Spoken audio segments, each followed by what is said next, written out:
Welcome back to the GSMC College Football Podcast, presented to you by the GSMC Podcast Network. Just talked a little bit about the general manager, kind of how that role is evolving.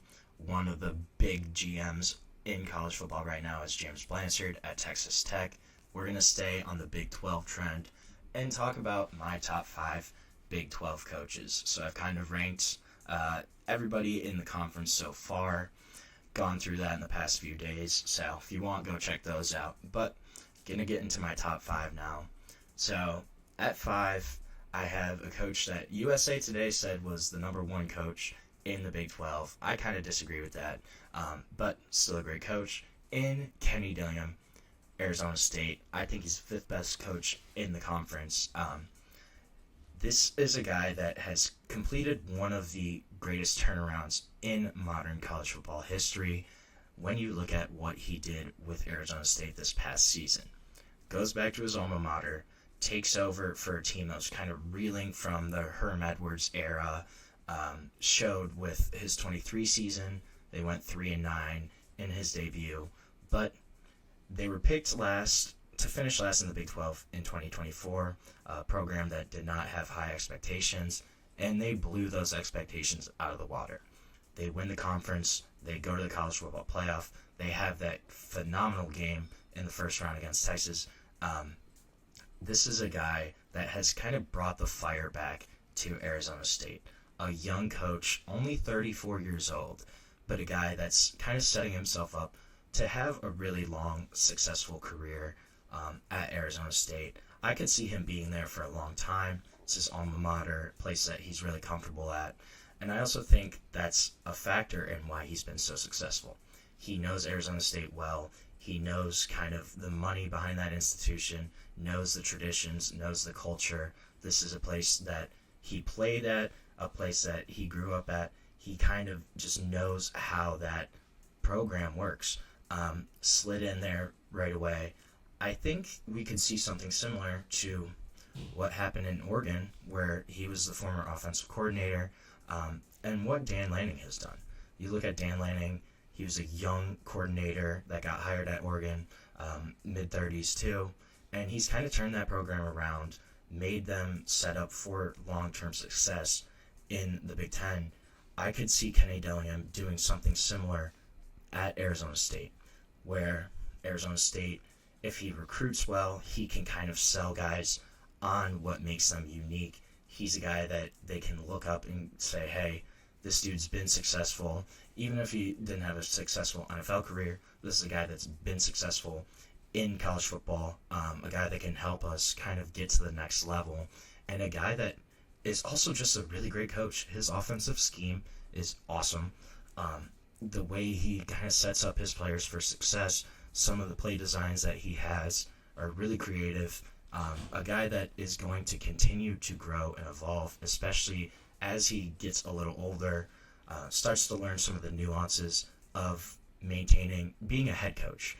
You know, game clock management, critical decisions in key moments, stuff of that nature. This is something where he can really grow as he kind of gets older, matures in that head coach role. There's a ton of upside for Kenny Dillingham, and I think he's one of the guys to really look out for as a rising star as a college football head coach. At 4, it's another guy that has led the program where he went to school, Kalani Sitake, BYU. This guy's a great coach overall. Took over his alma mater when BYU was kind of navigating its way as an independent, when there were a lot of question marks of what would happen to them, where they were going to end up. He's able to raise their profile. They get into the Big 12, and they didn't have a great 23 season in their first year, but gets back to kind of those winning ways in 2024. Went 11-2 last year at BYU. They were really close to the college football playoff, only a couple plays away. A team that was consistently in the top of the rankings in projected brackets kind of throughout the entire season. And BYU is a place where Sitake, he knows the culture. He can build up that program. They're back to maintaining their winning ways. They have had 7 bowl appearances in his 9 seasons there. an impressive 45-18 since 2020. So this is a guy that has built them into a 9-10 win team every year. Really successful, and if they can kind of continue raising that profile, especially when you look at some of the moves they've made on the basketball end is really interesting. Have a huge clash coming in on basketball. If they can kind of maintain that, and just in terms of raising the overall profile of the university, this is a place where I think Sitake is going to have consistent success. It's a program that he has maintained really well, able to kind of keep guys in from transferring. They haven't had a lot of transfers out, and has gotten players to kind of play up to their potential. BYU isn't a place that's really bringing in a lot of high-profile recruits, but they did pick up a huge tight end in the 2025 class. That's their highest recruit to date. So kind of on the up and up in terms of recruiting, in terms of staying consistent, and a lot of that is due to what Kalani Sitake has kind of built there. I think he's the fourth best coach in the league, a guy that I don't think he's going to lose anytime soon. BYU, I think they're going to be at least bowl eligible pretty much every year that he's there, besides maybe a down year here or there. Chris Klieman, he's my number 3 head coach. Kansas State, a guy that really goes under the radar. And Kansas State, just in general, a program that is always under the radar. All Chris Klieman knows is success. He's had winning seasons every year, but one season since he started at North Dakota State as their head coach in 2014. Has had a 48-28 record in 6 years at Kansas State. Kansas State, every year, they're consistently in the title picture. They won the league in 2022. Last year was considered a down year for them, and they still won 9 games. They still won 9 games for the 3rd season in a row, and they're just a really well-coached team. Chris Klieman knows how to get his guys to play. He knows how to win football games, and he's continued to do that at Kansas State. And when a down year is 9 wins, that's a really good indicator that you're in a great spot as a program. And under Chris Klieman's direction, they have just continued to kind of thrive. Avery Johnson, one of the best quarterbacks in the Big 12. I'm really curious to see how Kansas State does this year. I think they're certainly in the title picture for sure.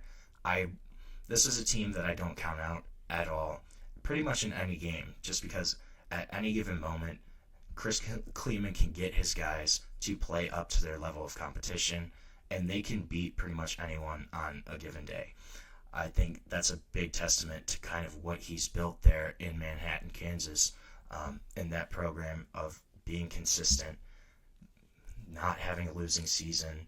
I mean, the guy has had 9 wins 3 years in a row.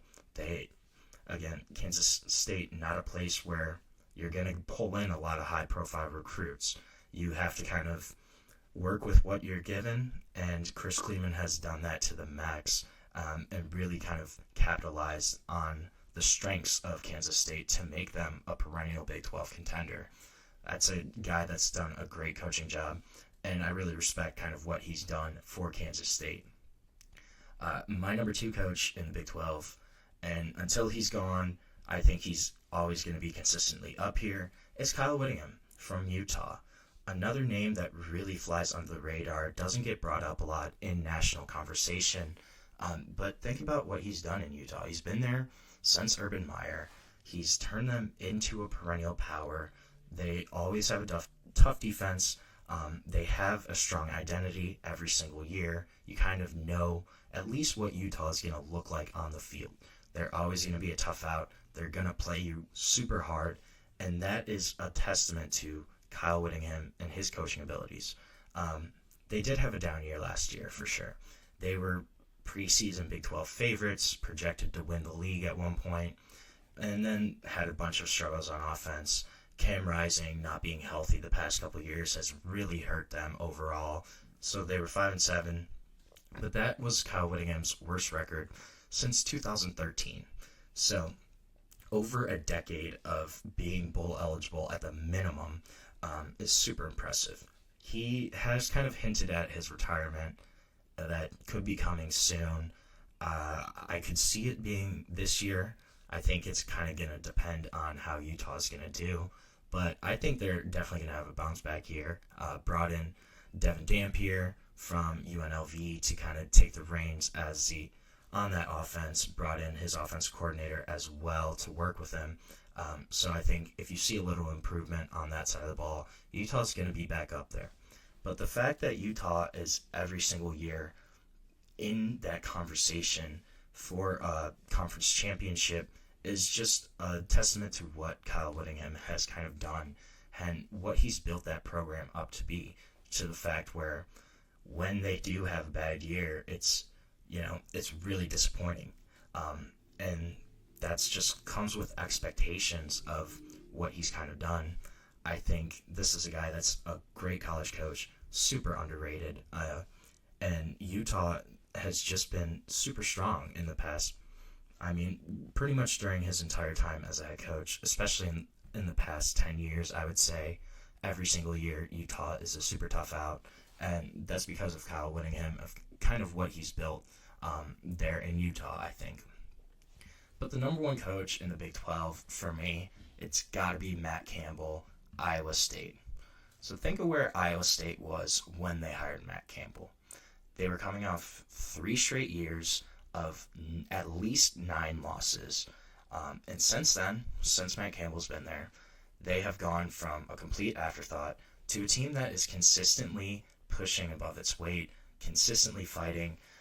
After 9 seasons there, he's the winningest coach in school history, has 64 wins. Last year, he achieved the team's first 11-win campaign.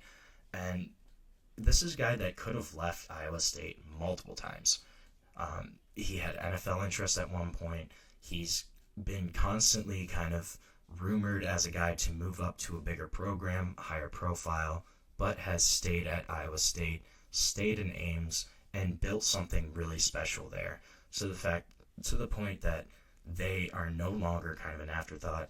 They do still kind of have some down years under Matt Campbell. I think that's more of just the kind of the talent in the program that is where this is a program you have to have guys that you develop for a couple years and they kind of blossom as juniors, seniors. So, every year, every couple of years, you're going to have a year where you had a super heavy upperclassmen team, all those guys leave, then you have a really young team the next year, and it could be kind of a struggle. That's just the place where Iowa State is. But the fact that Matt Campbell has brought them out of the abyss, pushed them to become a team that is no longer just an afterthought, no longer a pushover. That's a testament to all of his ability as a head coach. I think it's incredibly impressive what he's kind of built there in Ames, and just where they've come from to where they've gone is a huge, huge testament to Matt Campbell and to his coaching staff overall there. So we're going to take our second break of the show right now. When we come back, I want to look at the 2021 recruiting class, kind of see where some of those guys ended up, who's gone, who's still in college. There are a couple, but we're going to get on into all of that when we come back on the GSMC College Football Podcast.